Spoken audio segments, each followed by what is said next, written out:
마지막 저희가 안 다룰 수가 없습니다. 제3지대 아까 전에 저희가 조국혁신당 얘기도 해봤는데 개혁신당에 대한 얘기도 해봐야 되는데 이준석 대표 같은 경우는 뭐 비례로 나갈 것이다라는 얘기도 많았습니다. 그래서 김종인 위원장 데리고 온 것도 약간 좀 뭐 울며 겨자 먹기로 약간 좀 밀려가지고 내가 비례하겠다 이렇게 해가지고 김종인 데려온 거 아니냐 뭐 이런 해석도 있었고요. 어쨌거나 그런데 화성에 출마하기로 일단 결정을 했습니다. 네. 근데 눈에 띄는 게 화성에 출마했던 이유가 제가 알기로도 전체 지금 지역구 중에서 젊은 사람 비중이 가장 높은 곳이 또 화성이거든요. 네, 맞습니다. 실제로 그런 거를 어필하겠다라고 해가지고 이준석이 화성으로 일단 출마를 했는데 요겐 좀 어떻게 보세요? 젊은 사람들이 많으니 이준석이 경쟁이 있을 거다. 요거는 맞는 얘기입니까? 그거는 이제 이준석 대표가 그동안 화려하게 사람들한테 밝혀왔던 정치 논리나 네네. 그런 거에 비하면 너무 작아요. 그 명분이. 어. 화성 동탄 지역에 젊은 사람 많이 산다는 거는 뭐 다 아는 얘기입니다. 그렇죠. 그럼 젊다고 거기 간다면 연령으로만 따졌을 때 많은 사람이 갈 수 있는 거예요. 그거 이외에 다른 얘기를 해야죠. 예를 들어서 화성에는 삼성전자 화성 캠퍼스가 있어요. 그렇죠. 캠퍼스라고 얘기하죠. 그 반도체 공장이에요. 그러면 내가 이준석은 음. 내가 반도체와 무슨 연관이 있고 반도체 산업 생태계 앞으로의 글로벌 반도체 경쟁에서 내가 이러이러한 얘기를 갖고 있을까? 젊은 거는 뭐 그렇다 치더라도 내가 이런 식견을 갖고 있기 때문에 여기서 나는 출마한다. 뭐 이런 게 나와야 되잖아요. 그렇죠. 근데 반도체하고 이준석 대표하고 무슨 관련이 있죠? 아무 관련 없죠. 뭐 하버드에서 컴퓨터 사이언스 전공했다고 보는 컴퓨터 사이언스하고 반도체는 또 전혀 다른 얘기예요. 그렇잖아요. 그러니까 컴퓨터 사이언스 전공했던 사람이 맨날 던킨 도너츠만 따지고 있고 이게 좀 앞뒤가 하나도 안 맞아가지고. 그래서 명분이 네. 출마 명분이 지역구 선택 과정에서도 별로 그렇게 뭐 이렇게 명분이 없어 보이고 네. 그 전에 저는 이 질문을 꼭 하고 싶은 게 네.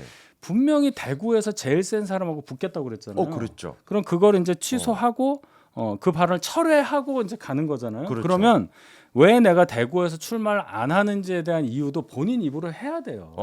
그걸 김용남 전 의원이 뭐라고 하더라고요. 그러지 네네네. 말고 이준석 대표는 당 대표니까 적어도 거기에 대해서는 명확한 설명을 해야 돼요. 자, 내가 생각한 대구에서 가장 센 사람은 누구였는데 내가 이러이러한 이유로 그 사람하고 붙는 것보다는 화성으로 가는 게 더 낫다고 생각해서 왔으니까 오해 없게 바란다. 뭐 이 정도는 해야 되는 거 아닙니까? 그러니까요. 그게 없어요. 그게 대구 시민분들에 대한 최소한의 예의지. 예의죠. 예. 예의죠.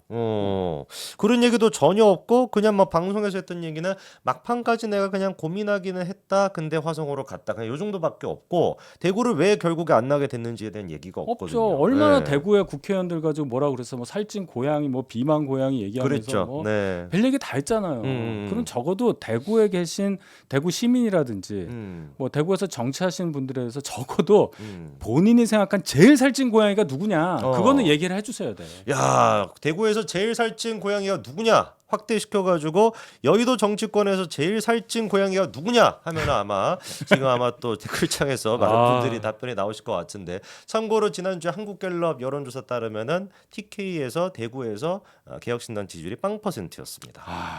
참, 네. 0%. 네. 참 고양이가 뭔 죄입니까? 진짜 고양이가 뭔젠가 싶습니다. 네. 근데 지금 화성으로 가겠다라고 했던 이유가 이준석 대표가 하는 얘기는 그거거든요. 아까 얘기해 주시긴 했습니다만 반도체 벨트를 이제 구성을 하겠다. 그래서 양양자부터 시작해가지고 이원우 그리고 나까지 해가지고 뭔가 당적인 차원에서 내가 대구에 나가지 않고 화성에 나가는 거는 이 벨트 형성을 하기 위해서 당 대표로서 좀 도와줘야 되는 역할을 해야 된다 이렇게 주장을 하더라고요. 그것도 이상해요. 제가 삼성전자 출신이라 그런 게 아니라 네. 양양자 의원이 삼성전자에서 오래 하셔서 거기 상무까지 하신 훌륭한 분인 건 제가 알아요. 네. 용인갑에 출마를 한단 말입니다. 용인갑에 이제 반도체 클러스터 새로 들어오니까 뭐 그것도 말은 돼요. 네. 그러면 양양자 의원이 화성에 나가는 게 맞죠.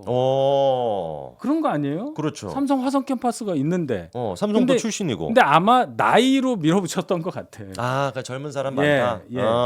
근데 제가 볼 때는 아니 반도체 클러스터 새로 들어오는데 용인갑 지역이요. 거기 막 레이크사이드 골프장 있고 시골이에요. 네. 거기를 어떻게 해야 되겠다는 말을 하기에는 이준석 같이 좀 에너지가 넘쳐 보이는 사람이 가서 얘기하는 게 훨씬 더 소구력이 있다고 봐요. 그래서 저희 당은 이원모 후보를 공천을 했잖아요. 네네. 그렇게 가야 되는 게 맞는 거 아닌가 싶은데 아마도 본인의 당선 가능성 조금이라도 더 이원문은 좀 버겁다고 생각했을 수 있어요. 여러 가지로 봤을 때 또 대통령과 뭐 대리전 이런 얘기 나올 수 있어서 네네. 하는데 반도체 벨트라고 얘기한 거 굉장히 억지스럽습니다. 그러면 이원우 의원은 원래 화성에 있었어요. 네네. 화성에서 3선을 했어요. 그렇죠. 그럼 이원우 의원은 반도체랑 관련이 있어서 12년 전부터 있었던가요? 아니잖아요. 그거는 이원우 그렇죠. 의원이 고대법대 나온 걸로 알고 있는데 반도체랑 무슨 관련이 있습니까? 아니잖아요. 자기들 얘기도 지금 안 맞네요. 안 맞다니까. 그 제가 이상하다고 그러는 거예요. 그래서 이 화성이 뭐 금성 목성하는 화성이냐 이런 얘기까지 나와요. 화성에 뭐가 지금 반도체 재료가 발견이 됐는지. 그렇게 따지면 어떻게 되느냐. 민주당의 전용기 의원이라고 있어요. 알죠. 예, 비행기 말고요. 사람이요. 참고로 구글에 전용기 치면 아직 전용기 의원이 안 나옵니다. 그렇죠. 네, 밑으로 열심히 내려가야 하시기 바랍니다. 그분이 네. 훨씬 젊어요. 이준석 의원보다. 그럼 젊은 걸로 따지면 그 사람한테 명분 주는 얘기예요. 젊어서 간다는 얘기는. 그렇죠. 이준석 대표도 우리 나이로 부록이에요. 그렇죠. 벌써 40 젊다고 됐으니까요. 보기가 뭐 제 입장에선 젊다고 부럽긴 한데 이제는 젊음을 무기로 얘기하기가 어려운 상황이 됐단 말입니다.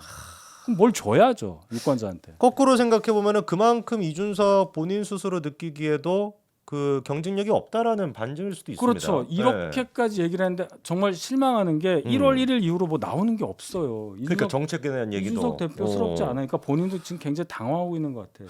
근데 그 말씀이 딱 맞는 게 지금 사실 선거에 뛰는 사람은 이준석이에요. 그렇죠. 그럼 정책이 뭔지, 화성에 가서도 내가 뭘 할 것인지 이런 얘기를 해야 되는데 거기 가서도 한동훈 얘기를 하고 있거든요. 절대 안 되는 얘기예요. 이게 그러면 대중은 한동훈을 봐요. 이준석을 보는 게 아니라 한동훈 위원장을 도와주는 일을 하는 거예요.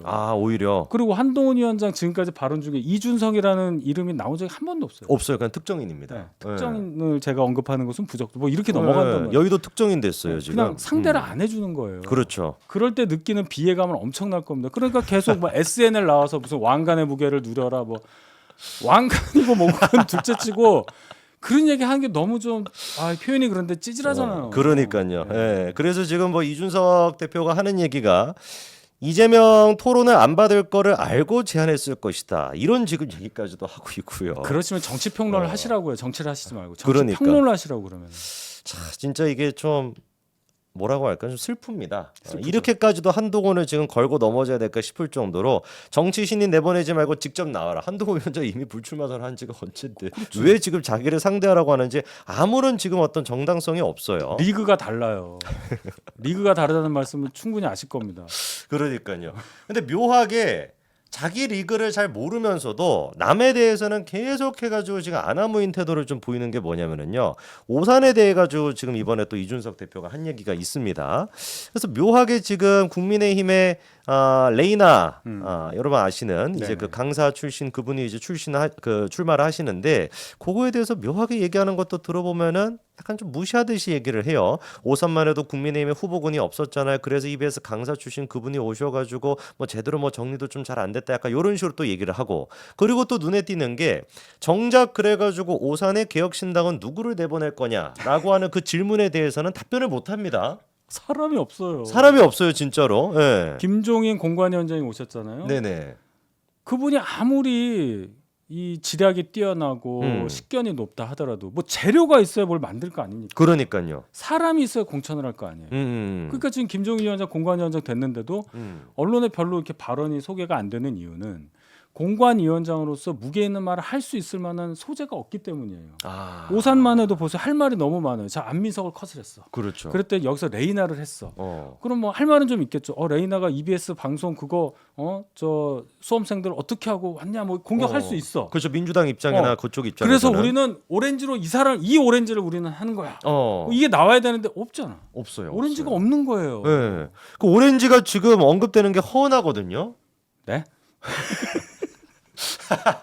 정말요?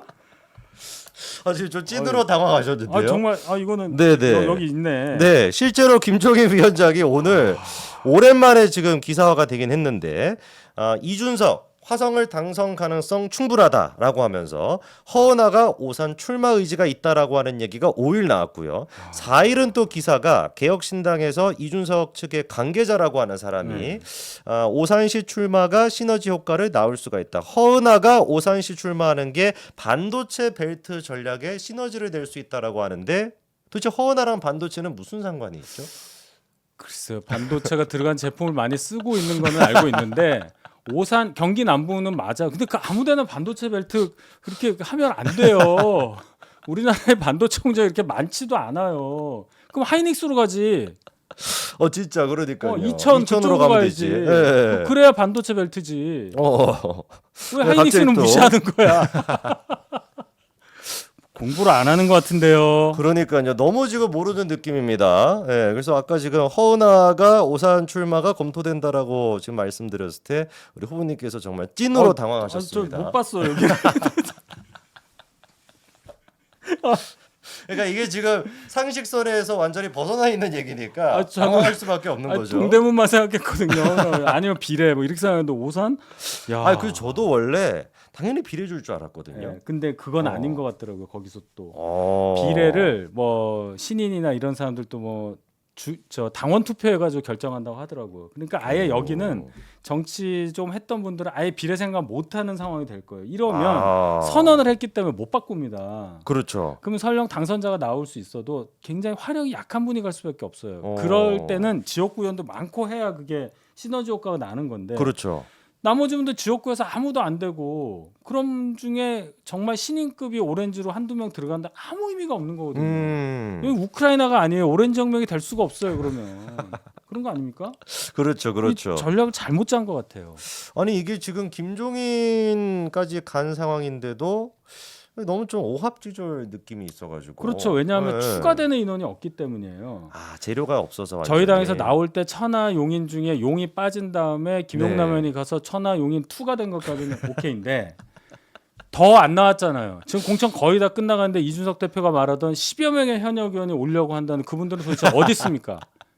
어디 있어요? 없죠? 없죠. 그리고 여기 네. 추가된 분이 금태섭, 유호정이에요. 그렇죠. 거기에 조응천, 이원우까지. 그렇죠. 이분들은 딴 데서 왔으니까. 뭐 보수당이라고 했으니까 뭐 인정 뭐 보수당이라 해요. 그것도. 그런데 없잖아요. 그렇죠.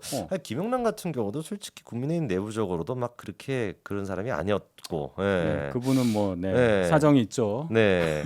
거기에다가 또 근데 천하람은 요즘 도통 소식이 없습니다. 아무 말을 안 하죠. 네. 궁금해요. 솔직히 얘기하면. 그러니까요. 무슨 생각을 하고 있을지. 제가 어디서 들은 바로는 물론 오. 이제 한 1월 초 얘기예요. 네네. 그 이낙연 대표랑 합치기 전에 네. 아마도 천하람 위원장일 걸로 추측이 되는데 개혁신당 상황이 굉장히 안 좋다는 얘기를 하니까 좋은 경험으로 받아들이겠다 그랬다는 거예요. 아 진짜요? 네. 그러니까 그때부터 굉장히 물론 천하람 위원장이 했다고 100% 확신은 못해요. 제가 어디서 들은 얘기인데 네. 굉장히 이 개혁신당 오렌지당의 앞날에 대해서 우려를 많이 했던 사람 중에 하나일 가능성이 높아요. 그러면 지금 이 순간 전보다도 훨씬 떨어지고 있잖아요. 지지율이. 그러니까요. 한때는 뭐 10% 나온다고 막 그랬잖아요. 지금 뭐 근데 3% 간당간당 합니다. 3%면 한석이에요. 비례대표. 예. 그러면 이거 뭡니까? 거의 국가혁명 배상금당 수준이에요. 허경영 당시에 그렇죠. 4년 전에 후보 막 냈잖아요. 그러면 이게 뭡니까? 아무것도 아닌 거죠. 근데 이게 3%도 가면 갈수록 계속 떨어지고 있어가지고 또 몰라요, 그렇죠? 그러면 이제 한석도 한석이 안 안 날 되는 수도 거예요. 있죠. 3이 돼야 뭐 한석을 주거든요. 옛날에 옛날에 뭐 기동 무슨 당 이런 당 많았습니다. 네네. 한석 나온다고 그 기호 1번 차지하려고 엄청나게 싸우고 했어요. 근데 한석을 못 하는 거예요. 그렇게 돼요. 야, 그러면 진짜 김종인도 그렇고 이준석도 그렇고 완전히 정치 생명으로 보면은 그렇죠. 위태로울 수 아니, 있을 김종인 것 같아요. 비대위원장이야. 본인이 이제 현실 정치 안 하신다고 한 지 오래됐기 때문에 그런데 네. 누누이 밝히셨잖아요, 그분이. 이준석 대표는 이번에 국회에 못 들어가면은 정치 끝이다. 생명이 끝난다고 그렇죠. 얘기하죠. 그래서 저는 솔직히 음. 공관위원장으로 오실 때 김종인 위원장이 이준석 대표의 비례 출마의 명분을 살려주는 역할을 그러니까요. 하시지 않을까 다 예상했잖아요. 네네. 근데 이제 할 수가 없는 거예요. 이제 선언을 했으니까 와. 반도체로 이게 대동단결. 지금 반도체로 대동단결을 했습니다만 도대체 허은하랑 반도체는 무슨 연관이 있고 이원욱과 반도체는 또 무슨 연관이 있고 이준석과 반도체는 또 무슨 연관이 있는지 도통 미스테리입니다. 저는 뭐 어쨌거나 모르겠어요. 뭐 반도체를 하겠다 하니까 뭐 반도체 많이 그냥 쓰시는 걸로 하는 게 더 예. 좋지 않을까 그럼 싶습니다. 저도 반도체랑 관련이 많죠. 쓰고 있잖아요. 저희도 지금 많이 쓰고 많이 있거든요. 쓰고 있잖아요. 많이 쓰니까.